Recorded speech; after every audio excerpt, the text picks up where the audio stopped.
কোন ব্যক্তি যদি শুধুমাত্র সন্দেহবশত কাউকে খারাপ কথা বা গালিগালাজ করে, তার ইজ্জত নষ্ট করে, তার শাস্তি কি হতে পারে? এটা হলো সবচেয়ে জঘন্য অপরাধগুলোর মধ্যে থেকে একটি।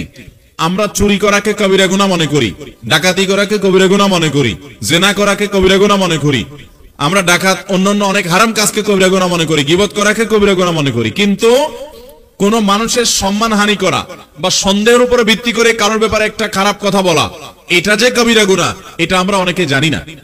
আল্লাহ রাব্বুল আলামিন কোরআনে কারীমে খুব পরিষ্কার ভাবে আমাদেরকে নিষেধ করেছেন, তোমরা ঈমানদাররা তোমরা কারোর প্রতি কুধারণা করবে না। কারণ কিছু ধারণা, অর্থাৎ কুধারণা যেগুলো, মানুষের প্রতি খারাপ ধারণা যেগুলো, সেগুলো গুনাহ।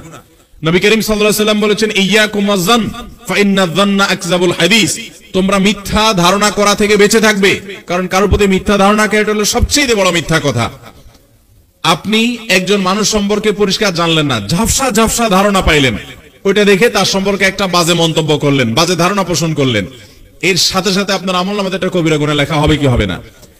আমাদের দেশে এই গুনাহ থেকে আমরা বেশিরভাগ মানুষই মুক্ত না। গ্রামাঞ্চলে দেখা যায় চায়ের দোকানগুলো এক একটা গীবতের ডিপো, কারখানা। এক একটা চায়ের দোকানে বসে বসে একজনের চরিত্র হনন করা হয়, আরেকজনের গোষ্ঠী উদ্ধার করা হয়, আরেকজনের পরে কুধারণা করা হয়। আছে না নাই? একইভাবে আমাদের অনেক মা বোনরা আছেন যে আশপাশের বাসার মহিলাদের বিরুদ্ধে, দুই মহিলা একসাথে হয়েছে তো তৃতীয় মহিলাকে নিয়ে আজে বাজে কথা, বাজে উক্তি, এগুলা করে আমাদের আমলকে নষ্ট করি। আল্লাহ আমাদেরকে এই ধরনের গুনাহ থেকে বেঁচে থাকার তৌফিক দান করুন।